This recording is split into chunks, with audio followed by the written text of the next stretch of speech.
Olá, galera do nono ano. Estamos aqui diretamente do Regiane Estúdios Produções, no caso, meu quarto, né? Mais uma vez.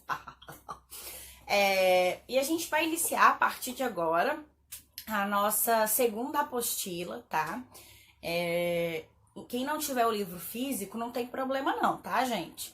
Ele tem disponível ali no plural. Vocês podem fazer a leitura online, tá? Tem inclusive uma opção para você deixar ele disponível em PDF, tanto no celular de vocês quanto no computador. E vocês podem também fazer ali os exercícios pelo digital também, para quem não tem o livro físico, tá? Tem ali tipo uma espécie de canetinha digital que você consegue marcar as coisas, beleza? Então, bora lá! Let's dale, galera! Nós vamos iniciar então o capítulo número 5, né? A continuidade ali, o último que a gente viu foi o 4. E a gente vai sair agora um pouquinho desse contexto de Brasil e vamos voltar agora para entender o que estava acontecendo no mundo naquele período, tá? Então, o capítulo 5, ele diz o período entre guerras, a era dos contrastes. Gente, em primeiro lugar, né? Esse período entre guerras é uma referência aí ao momento da história de intervalo entre a Primeira Guerra Mundial, que acabou no ano de 1918, e a Segunda Guerra Mundial, que teve seu início no ano de 1939, tá? Então, esse período aí que compreende o espaço entre as duas guerras, né? A gente chama de período entre guerras, tá? Bom, o livro de vocês, ele começa com uma análise de duas imagens. A primeira, na página 124, que está aparecendo aqui para vocês, ela mostra uma propaganda publicada nos Estados Unidos, no final da década de 20, tá? De um carro, né, de um automóvel, então a venda de automóvel naquela época estava bombando, tá? E uma propaganda voltada para as mulheres, né, destacando as qualidades do carro, tá?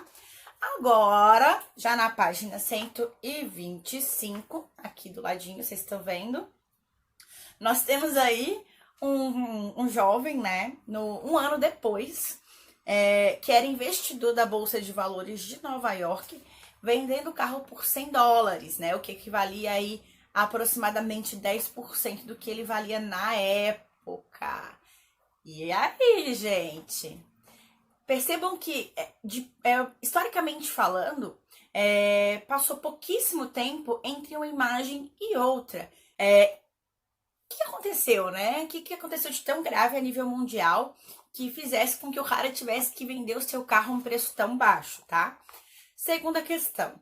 Na sua opinião, as imagens se relacionam com o título do módulo? Isso aí, né? Não preciso nem esperar vocês pensarem, né, minha gente? Óbvio, né? A gente tem exatamente um contraste. Então, a gente já sabe que alguma coisa estava acontecendo ali naquele período.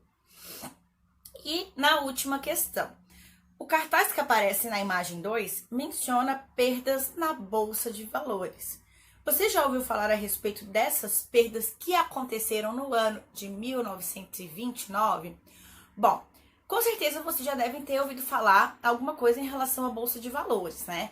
As bolsas de valores, né? Fracionar o valor de uma empresa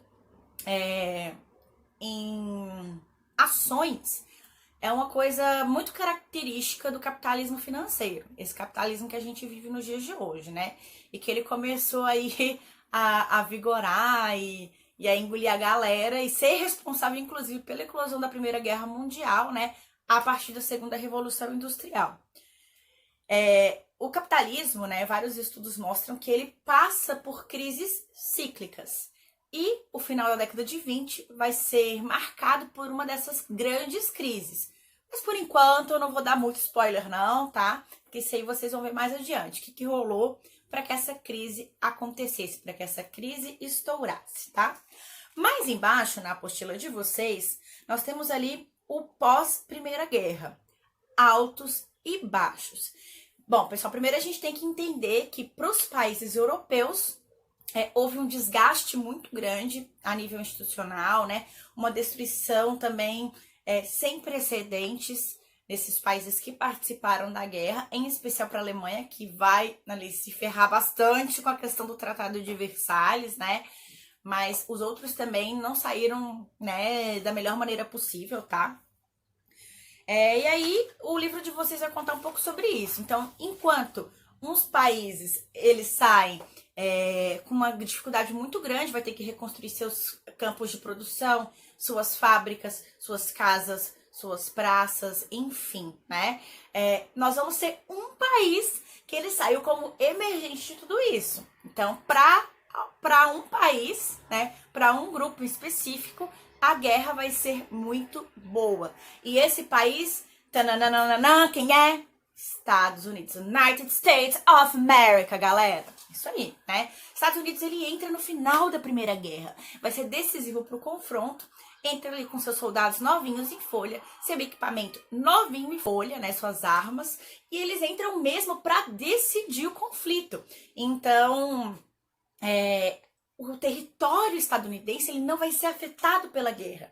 Então, além de ter esse auxílio durante a guerra, no pós-guerra, os Estados Unidos vai oferecer gêneros de todos os tipos e empréstimos para que esses países europeus possam se reerguer. Professora, como os Estados Unidos são legais. Não, gente, a gente está falando de capitalismo, né? Sejamos realistas. A intenção dos Estados Unidos era lucrar. Era isso. Isso vai acabar repercutindo num desenvolvimento muito grande, né, para essa nação, tá? Ela vai atingir, assim, um dos seus momentos de maior auge.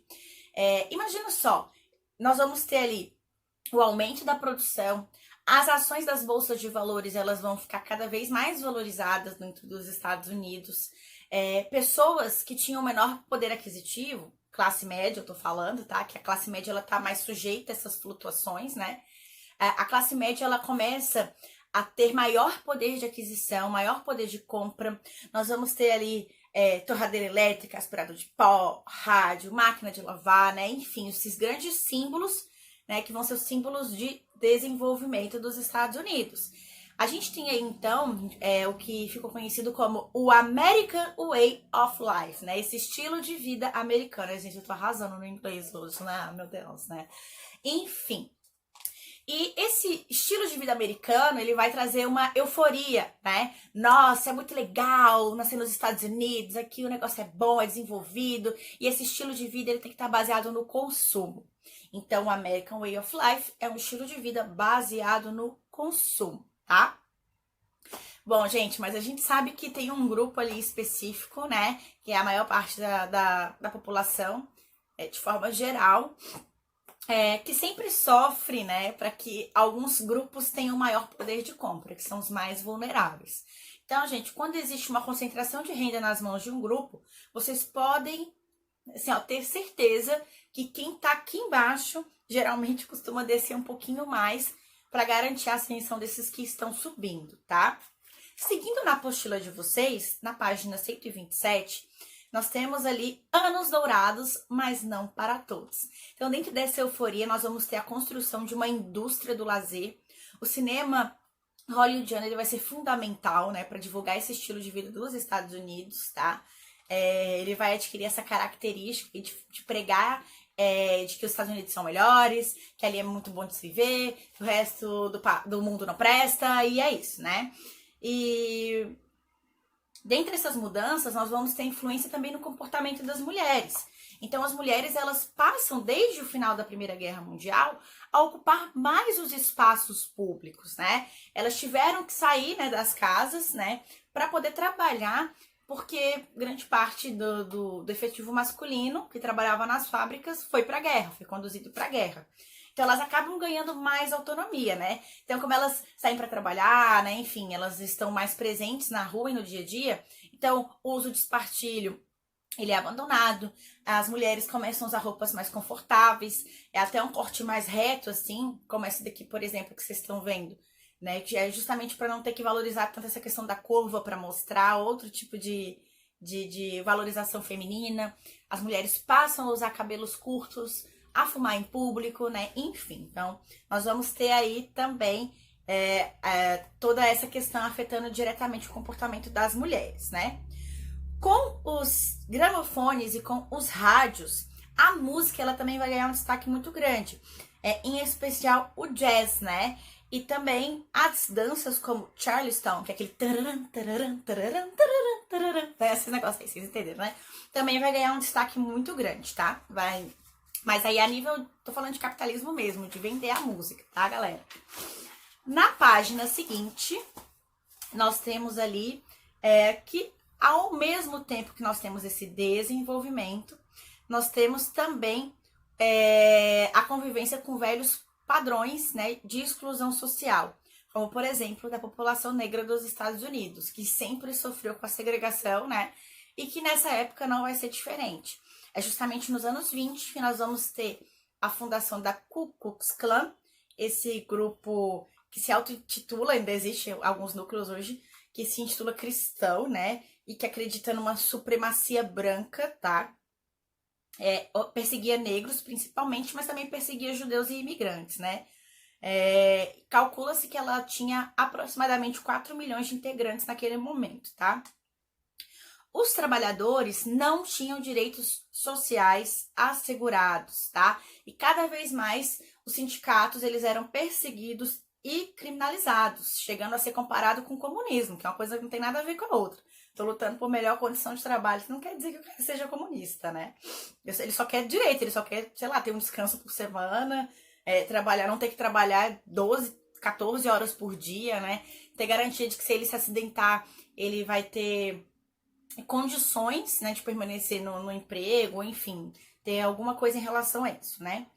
E uma outra coisa curiosa desse período é a chamada Lei Seca, tá? Dos anos 20, que proibia a fabricação e o consumo de bebidas alcoólicas, né? É aí que surge a máfia da bebida alcoólica, gente. Muito característica de alguns filmes aí que retratam os anos 20, né? A máfia e a corrupção, elas vão ser... vão estar bastante presentes, porque, gente, todo mundo bebe, né? Não, todo mundo não, né? Tem muita gente que não bebe, mas o álcool, né? Bebidas alcoólicas são características da sociedade desde o mundo antigo, elas existem há muito tempo, né? E, enfim, nesse caso, proibi-la gerou tráfico, gerou violência, gerou, enfim, né? Essas coisas aí que o livro de vocês retratam, né? Ela durou até 1933, porque ela foi revogada, que obviamente não deu certo, né? Fez foi piorar ainda muito mais a situação, tá? Quando se trata desse tipo de questão, muito mais vale você trabalhar com políticas públicas de conscientização do que proibir. Porque proibir sai muito mais caro, né? Porque a gente tem outras coisas envolvidas, tá? Na página 129, fala um pouco sobre essa euforia da Bolsa de Valores, né? E esses pequenos compradores, eles chegam a vender as suas casas e as propriedades que eles tinham para poder comprar as ações. E ali, gostaria que vocês lessem depois, fala um pouquinho como funciona essa bolsa, né? Acho que é bem interessante, porque se fala bastante sobre isso hoje, para vocês entenderem os impactos disso na economia, tanto daquela época como na atualidade. O restante a gente vê na semana que vem, pessoal. Espero que vocês tenham gostado. Qualquer dúvida, eu estou à disposição. Vídeo grande. Tchau, tchau e até a próxima.